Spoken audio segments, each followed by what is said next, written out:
2 weeks in and fired, what went wrong? Imagine leaving your secure full-time job for a new opportunity that seems promising, only to be let go your third week in. This is a former UGC Pro student turned creative strategist. She's killing the game. She just accepted a new full-time role, has been at this company going into now her third week. So she's only been there for 10 days so far. And they decide to fire her, claiming that she is not the right fit. My goal with this episode is not just to share her story, but to unpack the systemic issues that this represents. Welcome to UGC Pro, the podcast where creative strategy, UGC innovation, and freelancing success collide. I'm your host, Kelly Rocklein, a self-taught creative marketer from the brand and creator side, with over a decade of experience working with hundreds of brands and driving over $500 million in revenue. Now, as a mentor to more than 10,000 aspiring UGC creators and creative strategists, I'm here to help you unlock your full potential. Whether you're here to sharpen your ad game or gain fresh insights to elevate your creative freelance business, you're in the right place. So grab a cup of coffee, get comfortable, or habit stack. Is there a pile of laundry that you need to get through? What about unloading the dishwasher? Maybe it's a good time to go out and get some fresh air. Whether you're cuddled up on the couch or getting your steps in, I am so happy you're here. So without further ado, let's dive in. Okay, so I just got a text message from a student and I wanted to dedicate an entire podcast episode to this discussion because I cannot get over how wildly inappropriate and unprofessional this was. We have a student in our private community who just texted me saying that the job that she just accepted and has only been at for 3 weeks got fired from her job. Keep in mind, when you're looking at 3 weeks at a new job, the first week and a half, which would be half of those 3 weeks, is dedicated to simply getting onboarded, connecting with the team, understanding their workflows, getting onboarded and connected to all the platforms they're using. I cannot reaffirm this more. If you are a brand or agency and you are actively hiring for a creative role, for you to take someone away from their full-time job and accept this new opportunity, you owe them more than 3 weeks to quote unquote prove themselves. And what's worse is I have this member from our community messaging me saying that she feels terrible. She feels like a failure. That couldn't be further from the truth. Had it been 90 days, maybe that would be another story, because after 90 days, it really shows whether or not you're a good fit for the brand or agency. But 3 weeks? Again, half of that time is spent simply just onboarding to the new job. I think one thing that has been driving me crazy the more the time has gone by is how just cruel the workplace has gotten in performance creative. I mean, it has truly become so cutthroat because who hires someone? They leave their job to work at your company. And now you just decide 3 weeks in, a week and a half into them actually starting to do the work that they are not a good fit for the company. Who was orchestrating these interviews? Because clearly whoever was interviewing was not the same person that ended up letting go of this person. It just feels like there's got to be some sort of disconnect. And on top of it, they had her do a ridiculous test project that was unpaid. Not only that, but like when it came to the actual negotiation for the salary, they were not budging, even though they had originally approved the range that she had given. And the more and more that she learned about the job opportunity, she came to realize, okay, it's definitely going to be on the higher end. And what did they go for? They opted for the lower end. I cannot reaffirm how poor of a decision this is for a brand, for an agency, for multiple reasons. For one, this is going to create awful PR for you as a business. Because guess what? I now know that so-and-so brand is a piece of garbage, for a lack of better words, based on this very unprofessional experience that this student has experienced. 2, think about all of the money that was wasted during the interview process, during the onboarding process, all to just cut someone loose after 3 weeks? And I know I've already said it multiple times already, but half of those 3 weeks, a week and a half, were spent literally onboarding, meeting people for the first time, logging into all their accounts, understanding how things run at this company. What sucks is I feel like a lot of hiring managers, CEOs, employers in general, they truly believe we're disposable, and their actions reflect this. I forget what it was, and I'm totally gonna butcher this, but I remember my manager explaining to me that it was either the first 3 months or 6 months after hiring an employee is going to require a learning curve until they get to that 3 to 6 month range. It's escaping me what it was. I want to say it was 6 months, which further affirms that cutting it off at 3 weeks is so beyond aggressive. I just feel like people forget that they're playing with people's livelihood. Like, this student left their other job to work for your company at the very least. You owe them the decency of putting them on a PIP, a performance improvement plan. And I haven't had a chance yet to talk with her directly, but if they truly fired her instead of letting her go due to reasons that are out of her control, I mean, shame on them. Yeah, like she was saying that on day 3 of her onboarding week, she was already putting creatives into the pipeline or being asked to do it when she hadn't yet even had time to understand the brand. Actually, I'm going to send her a voice memo really quickly. Hey, I'm sending a voice memo. I just wanted to reaffirm to you that you should not feel like a failure. The more I'm thinking about this, the more this shit pisses me off, for a lack of better words, because if you were there for 3 weeks, that first week and a half is meant for onboarding, meeting people, understanding workflows, getting connected to all the accounts you need to be on. And you're telling me on day 3 of your onboarding week, they were expecting you to put creatives into the pipeline? No wonder why they're claiming that it's not a right fit. They're the perfect example of an awful client or employer. When you think about it, 3 weeks, half of it should have been spent on onboarding. And I'm sure you were juggling that while you were taking on client work, which is terrible and a weird expectation to place on a new person. So you really only had probably a week and a half of post onboarding. And now that I know that you were doing work on day 3, you didn't even get a proper onboarding, it sounds like. When you hire an employee, the first month is, as much as we don't want to admit to it, is literally spent on basic shit, just trying to get it in gear and onboard to a new company. The fact that they literally cut the cord at 3 weeks is so unprofessional, and also just such a poor use of resources. Like, they went through all those rounds of interviews, they did all that onboarding for what? And then they had you do that crazy test project. They were also so rude to you during negotiations. I'm sorry we're just now seeing this, but they feel like a walking, talking red flag, in my opinion. And it's weird to me that they said that you just weren't a fit, when what of you is not cohesive into what their current system is. Anyways, I'm just sending this over because I just wanted to reaffirm that you should not feel like a failure. And if anything, you literally just experienced one of the situations that we all find ourselves in, which sucks, is when brands or agencies jump the gun for no other reason than they're just thinking about themselves and then screwing people over as they do it. I mean, the fact that they hired you, you left your job, and then they quote unquote fire you after 3 weeks. Like, honestly, at this point, you should be able to apply for unemployment, because that is unacceptable. I don't know what your state's regulations are, but I would definitely look into that. That just really grinds my gears, because as someone that has hired so many internal employees and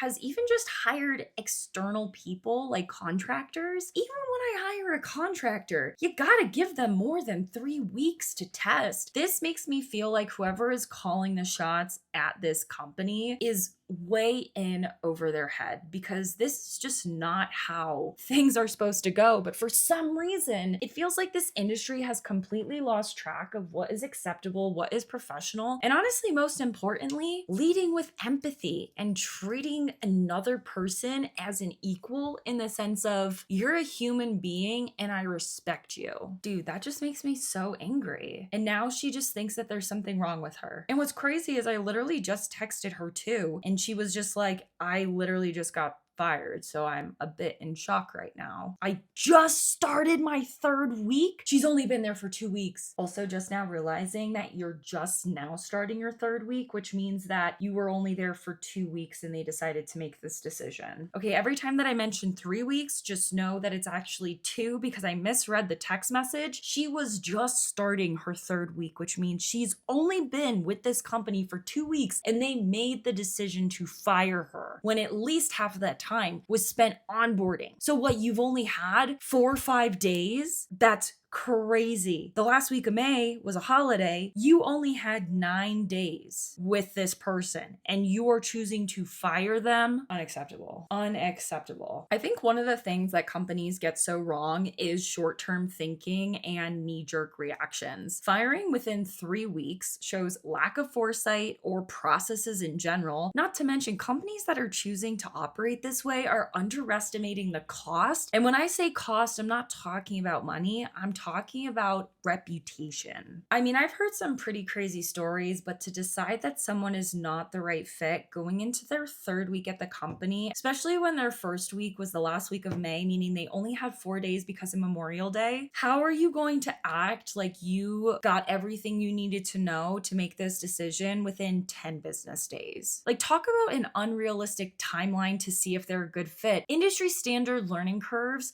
are between 3 to 6 months minimum for full integration. And when you think about it, half of her time was spent onboarding. So how could anyone fully demonstrate value in that window? And what grinds my gears is knowing that they didn't just give her a test project. They gave her an extensive test project. And I know this because she had me audit it before she submitted it. She did a great job. She killed it. Very minor feedback. But what's all too common is the unpaid test projects, which is extremely exploitive. I mean, at the end of my motion keynote, I literally gave like a reminder to the crowd talking about how we need to lead with empathy. If we're hiring, make sure you're asking for portfolio work. And if you want a test project, make sure it's paid. Like, come on, it is 2025. If you think an unpaid test project is an exploitive, you need to have a serious resetting of expectations. And it's especially egregious when it's part of a multi-round process and results in no job security, paired with shady negotiation practices. I mean, luring someone in with promises of growth and then just yanking it away. I mean, that is textbook definition for manipulation. Especially when you ask someone to take a pay cut, you're leveraging their hope. And all of this aside, there is a human cost to this, leaving her feel like she failed. But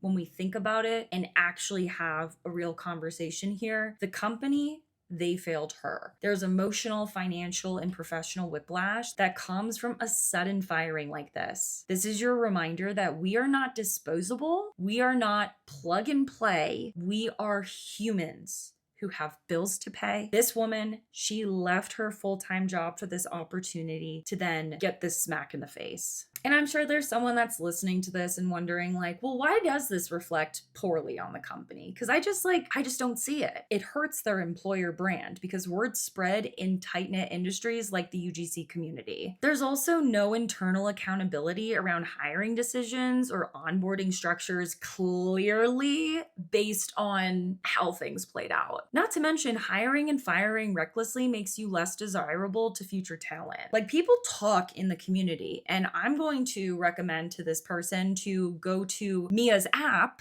which is Creator Vault, and share of her experience to warn other UGC creators and creative strategists to avoid this specific company like the plague. And honestly, when I think about what needs to change, first and foremost, standardized 90-day grace periods, if not 6 months, just because that is the amount of time that a full-time employee needs to get fully integrated into your system. You also need to make sure you're providing structured onboarding and measurable goals. The fact that this person is telling me that on day 3 of working at this company, they were already tasked with juggling onboarding while also delivering creatives to paid media, that is so grossly unacceptable. Also, it's 2025. You need to be paying for test projects or shorten the process. You can't have both. It's either you pay for it or you don't. And if you don't get a test project. You also need to stop hiring based on potential if you don't plan to invest in ramp up time. Again, I cannot stress it enough. This person was literally at the company for 2 full weeks, and then going into their 3rd week, they literally chose to fire her claiming she wasn't a good fit. Respectfully, how do you even know she is a good fit or not? It's been 2 weeks. It just really breaks my heart knowing that she has never experienced this before. Also hearing that her first week, which was only 4 business days because it was the week of Memorial Day, she was on 15 plus calls over the course of 4 days. So we can only assume that these calls are between 30 minutes and 90 minutes. And I say 90 minutes because if they're client facing, they can sometimes go longer, or just onboarding in general. I mean, I've been on onboarding calls that have taken 2-3 hours before. So 15 plus meetings in your first week, and then being expected to be thrown into X amount of accounts and delivering creatives in that same time. That is a wild expectation. Brands, agencies, companies in general who are hiring need to do better, especially in this job market. I mean, there are so many people who are just trying to get by right now. And if you are going to not only hire someone, but hire someone that's currently at a stable job, to then get rid of them 2 weeks in, it's shameful. Like, where is the empathy? It's unprofessional. I've said it already, but it grinds my gears. So anyways, that's my spiel. Thank you guys for listening in today's episode. I really hope that this is just, a temporary setback to really put this very talented creative strategist into her next opportunity. But for any brands listening to this, companies, employers listening to this, please do better. And then any kind of like fractional creatives or full-time creatives, make sure to ask the right questions during the interview process, because it is a two-way street. And unfortunately, it's 2025. Your employer does not care about you, which is also why I always recommend, if you are working full-time, you should also have a side hustle, because if not, you could lose your job just like that. And most brands, most agencies aren't even offering severance these days. And then sometimes you can't even file for unemployment because of the hoops each individual state's laws like make you jump through. And honestly, to listeners going through this, I need to reaffirm, you are not the failure. The system failed you. Your worth, it is not dictated by one company's indecision. It is time to reflect and not blame yourself. And honestly, as far as like call outs to hiring managers, be human, be intentional, think long term. And then for employees and job seekers, ask hard questions during the interview. What's the ramp up period? How do you define success in the first 30 days, 60 days, 90 days? And then what happened to the last person in this role? A valid question. Interviews should always be a two-way street, but I feel like we always need that reminder, because truthfully, it's unfortunate to say, but your employer is not the same employer that our parents or even their parents had. We don't get pensions. We don't have job security. Like, that's a complete joke. I don't think I've stayed with a company for more than 2 years. Yet, we have grandparents and parents who worked for the same company for 30, 40 years. That is just not how things are in today's world. And in order to protect yourself, I think it's important to ask these questions to that interviewer, because you deserve to know this information just as much as they deserve to know whatever,